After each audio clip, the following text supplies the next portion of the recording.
Todd, thanks very much. Happening now, a group that works to prevent human trafficking is now working with the Erie County Sheriff's Office to boost local efforts. Now, in addition, January is recognized as National Human Trafficking Prevention Month. Right now, we are joined by Julie Palmer from PATH, short for People Against Trafficking Humans. Julie, thank you so much for coming in this afternoon. Thank you so much for having me. It's great to be here. So first, we'll begin. For anyone out there who may be unfamiliar with PATH and the work you do, tell us about what it is. So People Against Trafficking Humans has a mission to end human trafficking through education, prevention, and restoration. So we educate the community, and this month alone there's 15 organizations that we are speaking to. We also work with prevention efforts, so if individuals have experienced vulnerabilities or victims of other crime, we'll serve them. And we also provide survivor support services and restore victims of sex and labor trafficking at our Enrichment Center in the city of Buffalo. Part of that education is actually helping people to understand that human trafficking actually happens here in Western New York, here in our backyards, in our very communities. How much a part of that is your mission? To let people know that, hey, this is actually happening and you should be aware of it so that you can help. Absolutely. That's a huge part of our mission. In fact, I have another staff that's working on that with me because there's so many outreach events. Last year, we spoke to over 70 organizations, including school districts, other human service providers, medical settings, churches, community organizations, because it's key. The more people that understand what they're looking for, the more they can prevent it. And that education and really the partnerships are so crucial, and that includes now the Erie County Sheriff's Office. Tell us a little bit about that partnership with them and then the event you have coming up. So we are on a task force, a Western New York Human Trafficking Task Force that serves the multiple counties in Western New York community. And we are going to be hosting, in partnership with the Erie County Sheriff's Office, an awareness event that's open to the public, the community. It's going to be January 30th at 6 p.m. at ECC North. And we'll have information on our social media and our website for individuals who'd like to attend. For folks who are out in the community, this is part of that education that we've been talking about. What are some things that people are aware of, or what should they be paying attention to?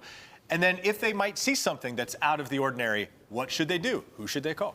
Absolutely. I think one of the things, we serve both youth and adults, and I think the biggest thing that we're seeing is the internet and social media device use, which makes sense, right? Most of our culture, that's what we do. And so I think it's just being more vigilant, and this awareness event is going to speak to that and help the community understand. You know, I'm a parent of 4, so I understand what it's like to raise, and 3 of them are teens.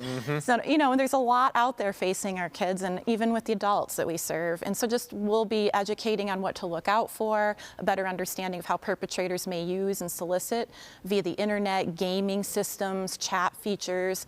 And it is key that if you're in different settings and you see people, you know, perhaps you're in a massage parlor, a nail salon, and you see more people there than the certificates on the wall. You know, simple things, kids running away, you know, adults that have needs. You know, we were talking as a team today, if people's basic needs aren't met, there's a vulnerability right there.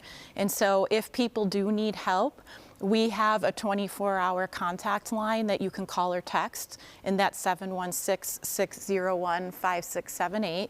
And that's also on our website. There's ways to access us that way, as well as get in contact with the task force. In addition to that vigilance you were talking about, with it especially being National Human Trafficking Prevention Month, what are some ways, if someone's out there right now and they're like, I want to help, you know, knowing that it's helping right here in my community, how can they do so?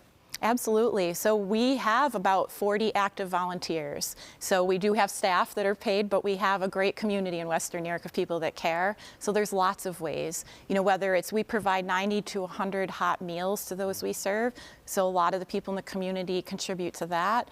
We have a lot of needs on site, whether it's serving coffee, greeting the people that we serve, helping with our child program. We have a child advocacy program, working with that staff, transporting clients. That's a huge need for them. We have volunteers who help do fitness. You know, we have a lot of group supports. We have social workers that work really hard resourcing clients, but also do a variety of therapeutic support groups to help people restore. So we love our volunteers and the commitment this community has had to our work. And I imagine there will be some information about how to volunteer at the event. So if you could go through the logistics for us one more time, time, date, place, and where we're going to be going. Absolutely. January 30th, Thursday at 6 p.m. at ECC North, and we'll have the building, the room, it's where the Law Enforcement Training Center is, and we welcome the community to join in on that. Also, the information will be on our website, pathofwny.org. And while you're talking about, you know, how people can get involved, you mentioned you help both children and adults. What does that support mean to them? Having that, what does that do for them in their futures? Absolutely. It's transformational. And really, it's my team. You know, I mean, I'm the executive director, but they're the ones boots on the ground. And I have an incredible group of people that really it's about building relationship. You know, we provide meals, we provide clothing, transportation, the counseling and support groups, but we also create relationship. And at the end of the day, we all need to know we're valued. And that's an important part of their recovery. It takes a village, and PATH is certainly a big part of that village. Julie, thank you so much for being here. Thank you guys for having me. Appreciate it.